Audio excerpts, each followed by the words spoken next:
Dios te bendiga, bienvenido a este nuevo video. No te vayas, quédate ahí.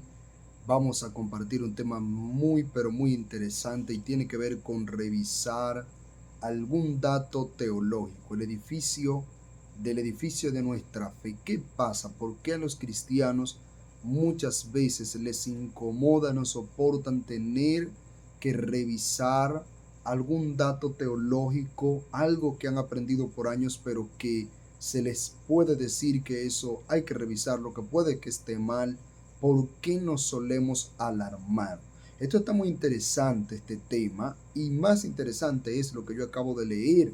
Estoy leyendo este libro aquí, las 95 tesis a la sombra de Martín Lutero para la nueva generación, de un escritor argentino llamado Lucas Magnin, un joven que está compartiendo enseñanza muy interesante en YouTube y ha escrito este libro. Y lo que yo me he encontrado en este libro es sumamente interesante y he querido compartirlo con ustedes para analizar este tema porque esto está sumamente interesante.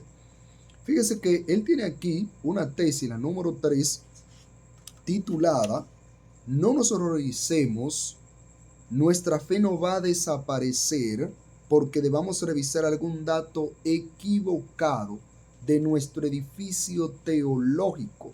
¿Qué significa eso? Lo que está diciendo Lucas Magnin es que la fe de nosotros los cristianos no desaparece la fe, nuestra creencia en Dios, nuestra doctrina, simplemente porque haya que revisar algún dato teológico que puede ser que lo aprendimos mal, porque fue mal interpretado, porque se nos enseñó mal.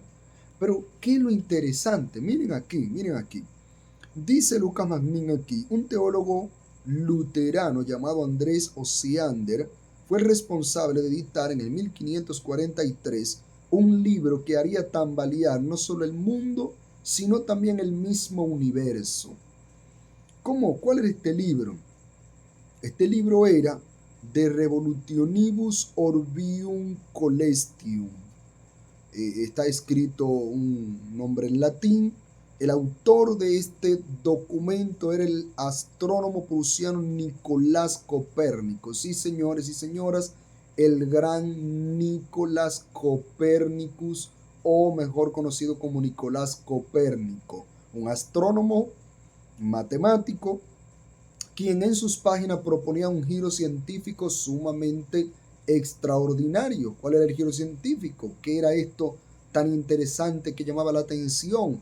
Pues se entendía hasta ese momento, y estaba enseñado por la Iglesia Católica, que la Tierra giraba, que la Tierra no giraba, que la Tierra no se movía y que la Tierra era el centro del universo. ¿Qué dice Nicolás Copérnico? No, la Tierra gira alrededor de su eje y ella no es el centro del universo, que eso es el geocentrismo, sino que propone un heliocentrismo donde el Sol es el centro del universo y la Tierra orbita, gira alrededor del Sol, que como ustedes ya conocen, el movimiento de rotación, de traslación. ¿Qué pasa? ¿Qué pasa con Osiander?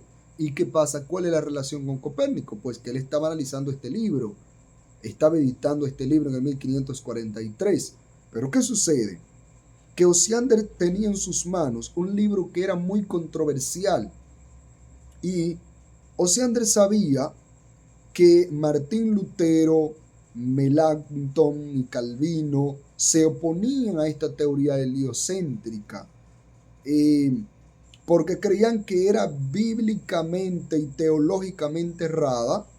Así que agregó un prefacio al comienzo del libro en el que le quitaba relevancia a las ideas de Copérnico. Es como que, digamos que Osiander piensa, no quiero problemas, no me voy a meter en problemas con la fe cristiana, con las ideas de la Iglesia Católica, yo no puedo estar en ese problema. Pero hay algo, y es que uno de los grandes lectores de Copérnico, luego un poeta, filósofo italiano llamado Giordano Bruno, pues este hombre sí que se atreve y hace algo diferente. ¿Qué hace Giordano Bruno?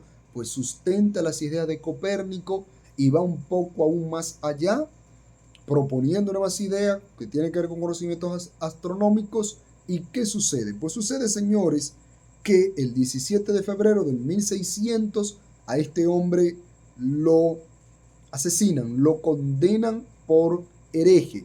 Lo acusaron como un hereje y lamentablemente fue quemado vivo en una hoguera.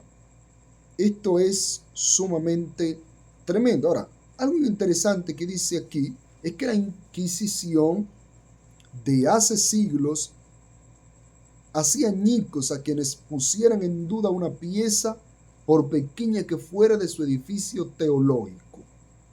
Creían que si se caía una pieza todo se desmoronaba. Pero hoy sabemos sin sombra de dudas que Giordano Bruno, Copérnico y Galileo Galilei, que luego posteriormente también fue condenado y fue perseguido por la Iglesia Católica porque sustentaba las ideas de Copérnico y fue incluso más allá. Quien no conoce a Galileo Galilei, este gran científico, astrónomo italiano. Pero ¿qué sucede?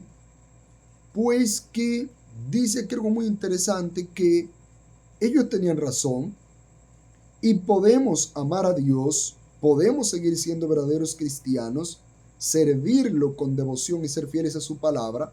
Mientras tanto, creemos que la tierra gira alrededor del sol. Eso no nos quita ser cristianos.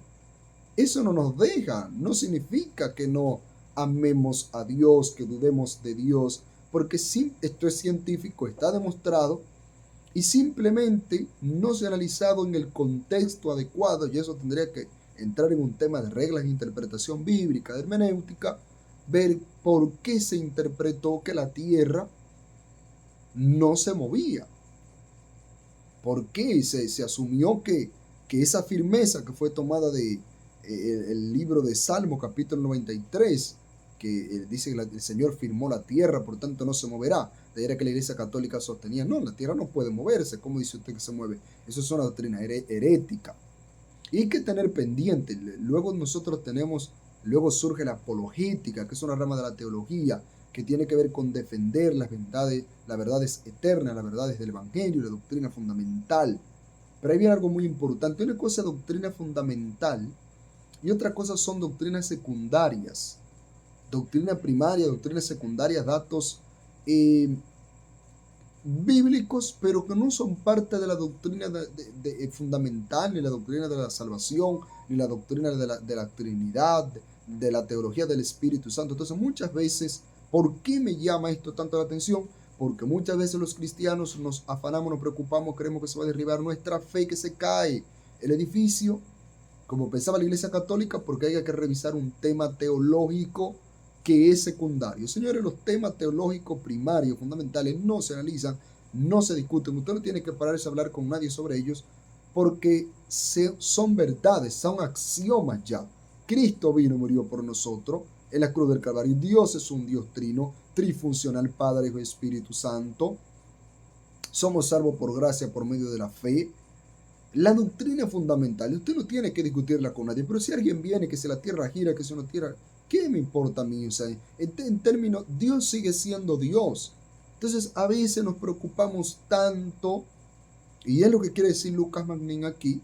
Tenemos que estar abiertos, tener la madurez de entender que se puede revisar algún dato teológico, porque la Biblia no la recibimos nosotros revelada de Dios. A nosotros no se nos reveló la Biblia, se le reveló a Moisés, se le reveló a Pablo, se le reveló a Ezequiel, a Jeremías, no a ti ni a mí. Entonces, en una interpretación bíblica nosotros podemos equivocarnos. Entonces, Dios te bendiga. Quería compartir esto que está muy interesante contigo. Espero que reflexiones y compartas esta palabra.